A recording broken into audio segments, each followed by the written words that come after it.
हरे कृष्णा। आज हम बात करेंगे कि कई लोगों का प्रश्न होता है कि हम भगवान को नहीं मानेंगे तो क्या होगा, और भगवान को मानने से क्या होगा। तो आपको मानने या ना मानने से कुछ नहीं होगा। आप अगर ट्रैफिक पे जा रहे हैं तो आपको ट्रैफिक का नियम पालन करना होता है। आप इस दुनिया में रहते हैं तो आप इस दुनिया का नियम पालन करते हो। उसी तरीके से ये जो ब्रह्मांड है, ये सृष्टि है, ये भगवान की है। तो इसमें हम नियम से रहेंगे तो हमारे जीवन में कुछ उल्टा सीधा नहीं हो सकता है। जैसे कि आप ट्रैफिक पे जाओ, आप ट्रैफिक तोड़ो तो पुलिस आपको फाइन मार देगी। आप बिजली बिल नहीं भरो तो आपको तुरंत बिजली बिल काट दिया जाएगा। इसके बाद हो सकता है आपको जुर्माना दे, जेल में भी ले जाना पड़ेगा। तो ये सरकार में जब इतना व्यवस्था है कि आप कुछ भी करते हैं और उसका पे नहीं करते हैं तो आपको तुरंत जेल जाना पड़ता है। तो इसी तरीके से एक भगवान ने नर्क बनाया है। अगर आप भगवान के नियम का पालन नहीं करेंगे तो आपको नर्क में जाना पड़ेगा। नर्क में जाने के लिए कुछ ज़्यादा आपको करने की ज़रूरी नहीं है, बस आप भगवान के नियम को तोड़ो, बस नर्क में पहुंच जाओ। लेकिन अगर आपको इससे बचना है तो भगवान जैसे कि देखो कितना सारा फ़ायदा देते हैं, लेकिन हम बदले में हमसे कुछ नहीं मांगते हैं। भगवान ने सूरज दिया है, चंद्रमा दिया है, हवा दिया है, अग्नि दिया है, ये पृथ्वी दिया है, इतना सारा अच्छा चीज़ दिया है खाने के लिए। ये मेरा इतना सुंदर शरीर बनाया है, इस दुनिया में हमारे लिए इतना फैसिलिटी दी है, और फिर भगवान बदले में हमसे कुछ मांग भी नहीं रहे हैं। तो क्या हम भगवान को इसके लिए धन्यवाद नहीं देना चाहिए? जैसा कि सूरज देखो कितना प्रकाश देता है, अगर हम बिजली जलाते हैं उसका बिल भरना पड़ता है, लेकिन भगवान कभी भी हमसे बिल नहीं मांगते हैं। जबकि आप इतना बड़ा लाइट का क्रिएटर भी बना भी नहीं सकते हो, इतना बड़ा लाइट।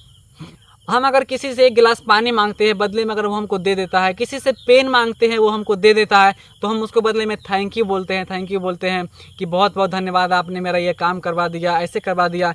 लेकिन भगवान इतना सारा चीज़ दे रहे हैं, लेकिन कभी भी बदले में हम भगवान को थैंक यू या धन्यवाद नहीं बोलते हैं।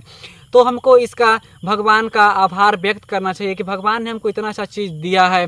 भगवान के नियम से चलना चाहिए, नियम से चलेंगे तो आप भगवान की प्राप्त कर पाएंगे इसी जीवन में, और इतना सारा मगजमारी टेंशन से दूर होके भगवान के धाम को वापस जा सकेंगे, और नरक लोक में आप नहीं जाएंगे। भगवान ने नरक इसीलिए बनाया है कि जो नियम का नहीं पालन करेगा वो नरक में जाएगा। इससे भगवान को कोई लेना देना नहीं है। भगवान ने आपको स्वतंत्र करके या हमको रखा है कि आपको जैसा करना है करो, कोई दिक्कत नहीं है। बस अच्छा से रहोगे तो भगवान के पास जाओगे, भगवान से प्रेम प्राप्त होगा। तो भगवान के नियम को हमें जरूर पालन करना चाहिए, तो नर्क जाने से बच जाएंगे। और नर्क जाने से क्या बचेंगे? भगवान से प्रेम करेंगे तो नर्क तो बहुत दूर की बात है। आपको मजा आएगा कि भगवान आप कहीं भी रखो, नर्क में रखो, स्वर्ग में रखो, बस आपकी भक्ति मुझे मिलना चाहिए, क्योंकि भक्ति में बहुत आनंद है। तो इसी तरीके से भगवान को धन्यवाद कहने के लिए उनकी भक्ति करनी चाहिए। भगवान ने हमें इतना सारा फैसिलिटी दी है, तो बदले में हम भगवान का नाम जप कर सकते हैं, जिससे कि भगवान पर बहुत प्रसन्न होते हैं, और हमको अलग से कोई बिल पे करने का ज़रूरी नहीं पड़ेगा,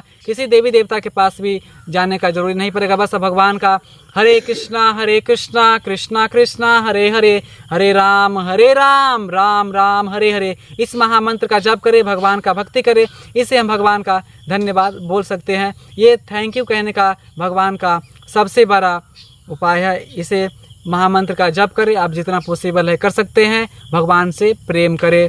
हरे कृष्णा। आप सबको ये वीडियो कैसा लगा ज़रूर बताइए कमेंट करके। अगर वीडियो अच्छा लगा तो लाइक कर दीजिए। धन्यवाद आप सबको ये वीडियो पूरा देखने के लिए।